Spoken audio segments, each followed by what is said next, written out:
Hello दोस्तों, मैं अमित गुप्ता आप सभी का अपने चैनल टैलेंटेड स्टूडेंट्स में बहुत बहुत स्वागत करता हूं। आज हम लोग 5 वर्ड लिए हैं एसएससी का प्रीवियस ईयर का, जो कि एसएससी में पहले पूछ लिया गया। इस पांचों वर्ड को हम लोग ट्रिक से याद करेंगे। उससे पहले मैं एक आपको स्टोरी सुनाना चाहता हूँ। एक आंटी थी और एक काव थी, गाय थी। तो क्या हुआ, गाय आंटी के पास गई। आंटी बोली आप मुझे पाल लीजिए। आंटी बोली मैं आपको नहीं पालूंगी क्योंकि आप बहुत सारा खाना खाओगे। तो काव क्या बोली, काव भी बहुत तेज थी, बोली मैं बहुत सारा दूध दूंगी आपको। तो आंटी उससे भी तेज थी, तो बोली ठीक है कॉन्ट्रैक्ट कीजिए, एक हमसे अग्रीमेंट कीजिए।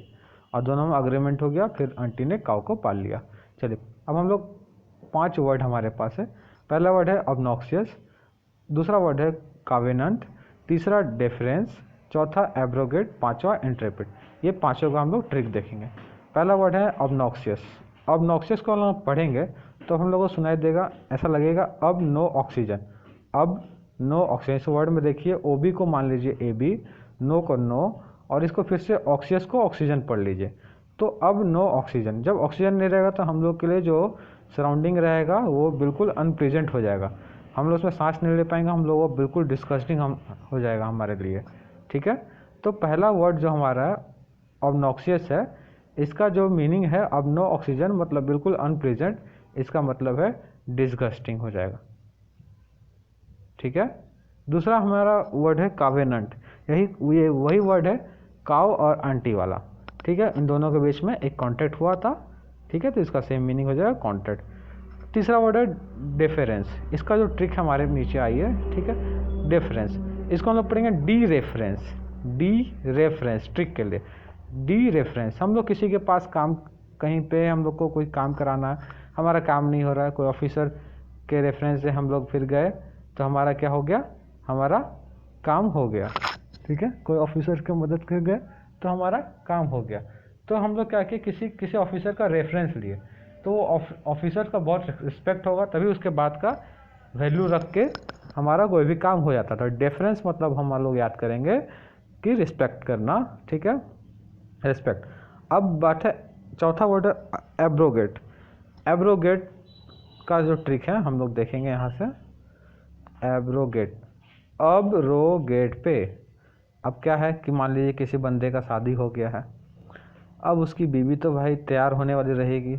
अब उन लोग को जाना था मान लीजिए कहीं मूवी, अब उसकी बीवी तैयार हो रही है। अब मूवी का टाइम निकल गया, तो हस्बैंड गुस्सा होकर क्या बोलेगा, अब ट्रिप जो है, मूवी का प्रोग्राम जो है कैंसिल कर रहे हैं, अब तुम गेट पे बैठ के रो। अब रो गेट पे, एब्रोगेट, अब रो गेट पे। अब जो हम लोग मूवी जाने वाले थे उसको हम कैंसिल कर दिए हैं। ठीक है, तो एब्रोगेट, एब्रोगेट का मतलब हो जाएगा जो ट्रिप कैंसिल था। तो मतलब कि पहले हस्बैंड वाइफ में एक क्या था कि बात हुआ था कि हम लोग मूवी जाएंगे, तो उस मूवी को कैंसिल किया, या फिर कहीं ट्रिप जाना था ट्रिप को कैंसिल किया। तो एब्रोगेट का मीनिंग क्या होता है कि जो पहला हम कोई वचन दिए थे वो अब वैलिड नहीं रहा, नॉट वैलिड, रिपील हो कर दिया उसको। तो इसका जो डिक्शनरी मीनिंग है, डिक्शनरी मीनिंग है कोई भी गवर्नमेंट ऑफिशियल लॉ जिसको या ऑर्डर जिसको गवर्नमेंट ऑफिशियली कैंसिल करता है, एब्रोगेट का मतलब वो हो गया। ठीक है, तो एब्रोगेट का जो यहाँ पे मीनिंग है पहला रिपील। ठीक है, अब पांचवा है इंटरप्रेट। इंटरप्रेट को हम लोग किस तरह से ट्रिक से देखेंगे। ठीक है, इसको हम लोग पढ़ेंगे इन ट्रैप। आई एन इन, देखिए आई एन इन, ट्रैप को पढ़ने की तरह लग रहा है ट्रैप। ठीक है, और डी यहाँ पे जो लास्ट वर्ड है इसे मान लीजिए डॉग। ठीक है, तो किसी के पास अगर एक डॉग है, उसको वो बंधा हुआ है, वो ट्रैप में है। ठीक है, इन ट्रैप, डी से डॉग। तो जब कोई कुत्ता बंधा रहता है सिक्कड़ में चेन से, ठीक है, तो वो कहीं मार्केट में जाएगा तो सबको देख के भौंकता है, पूरा वो फियरलेस हो जाता है, मालिक के साथ जाता है। और जैसे चेन खुलेगा तो बहुत सा कुत्ता डरपोक होता है, तो वो फिर भूखना बंद कर देता है। ठीक है, जब तक चेन में रहेगा या फिर अपने घर के अंदर है तो गेट से पूरा भौंकेगा, खिड़की से पूरा भौंकेगा, भौंकते रहेगा, पूरा फियरलेस हो गए भौंकते रहेगा, लगेगा बिल्कुल एकदम बहादुर कुत्ता है। ठीक है, तो इंट्रेपिड क्या हो जाएगा, इंट्रेपिड का मतलब हो जाएगा बहादुर, फियरलेस। ठीक है, देखिए पांचवा का ऑप्शन 4। ठीक है, आप लोगों को अच्छा समझ में आएगा। प्लीज़ अगर आप लोगों को ये वीडियो अच्छा लगता है तो लाइक कीजिए।